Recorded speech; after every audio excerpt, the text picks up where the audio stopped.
Hello, my abnormal family. I hope everybody's doing well tonight. I just wanted to remind everybody if you wanted to support the channel, we have a Patreon. We also have PayPal, or you can become a member to the channel.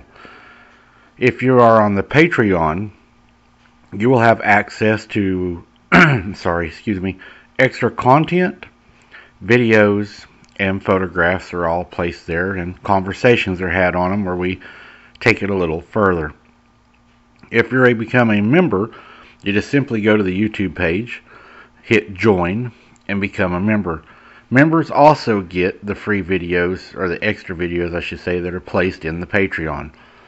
And you also get emojis that you can share during live chats, and you can earn emojis depending on the length of time that you are in Patreon. And in the membership. And then if you move on, we also have a PayPal. The links to each and every one of these will be in the description of each video. Thank you guys. Let's get on to the story now. Police are called after an apparent Bigfoot tried to break into the house of a 78-year-old woman. The woman became so frightened that she fled the house out of total fear. The Bigfoot damaged not only the house, but also the smokehouse that was on the property. Once police were on the scene, they found the storm door of the house damaged, along with the wooden frame. The wooden frame was splintered. But this was only the start of the investigation for the officer. Things were about to get worse. Much worse.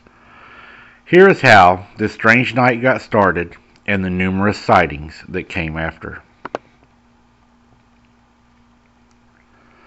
After receiving several reports of Bigfoot sightings in the Lummi Indian Reservation, Lummi Police Sergeant Ken Cooper was called to the residence of a 78-year-old Emma Smith.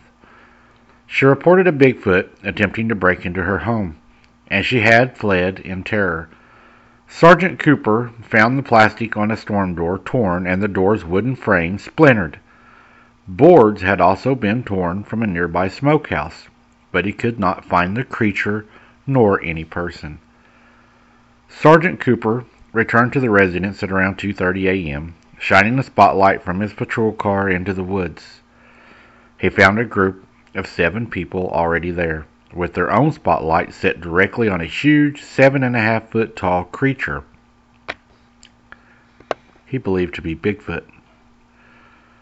Sergeant Cooper aimed his 12-gauge shotgun at the creature. Concerned that it could be a human in a costume, he yelled, "If there's somebody just fooling around, you better knock it off because we have weapons."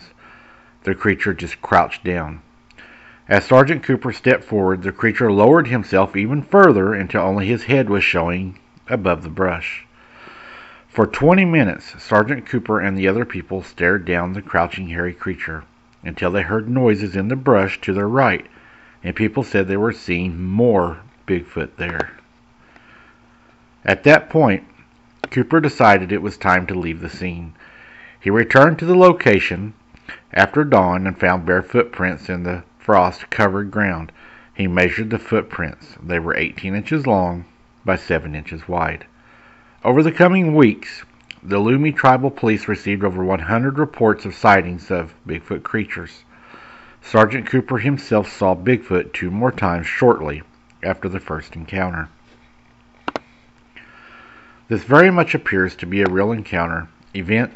The damage, the multiple witnesses, and one of which is a police officer, that even happened on October 23, 1975. It is yet another great example of credible event with police that is for the most part overlooked or forgotten. Here is a very brief overview of the other reports from this area around the same time frame. November 12, 1975, over 100 reports of Bigfoot sightings on the reservation. Sergeant Cooper again investigates these reports. The sightings outbreak dated back to the early October. The Bigfoot were blamed for the deaths of 3 dogs and wounded horses and a wound on a horse's neck. Even though many people were chasing the Sasquatch with guns, the Lummi Tribal Council voted to outlaw shooting the creature. Vancouver Sun-Times. Now I want to give you some information about the location of the event and the people First off, this location can be found on a map. As you can see, it is a very large area, and Bigfoot could be a prime creature in this area. Police reports are few and far between, but there is police reports of these things happening. Actually, in the county that I live in, we have police reports of officers and the actual sheriff actually shooting at the creature in the loft of a barn.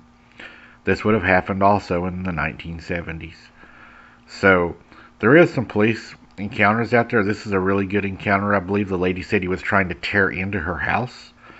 On a lot of occasions, we hear a lot of these that, he beats on the house, tries doorknobs, and maybe knocks on the windows and stuff, but never tries to enter the home. This particular Bigfoot, or clan, because she said there was more than one, and there was over 100 people that have seen this in this area, and she says it tried to enter her home. She was very afraid. She says he was ripping parts off of the door, and she could hear the door giving way. She just knew it wasn't long before the creature would be into her home. This creature had done a lot of damage on her property, tearing boards from the smokehouse and from her front door. She could hear it breathing heavily with a low growl as it tried to tear through her front door. Imagine the fear in her heart while she's sitting there alone in the middle of the night and something large is tearing your door down, and you're sitting there by yourself.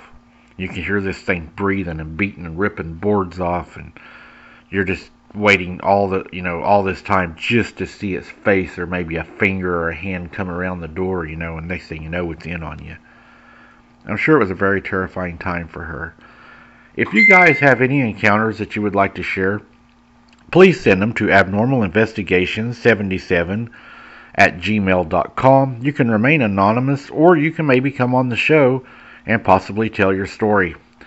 We do pre-recorded shows. We also do lives.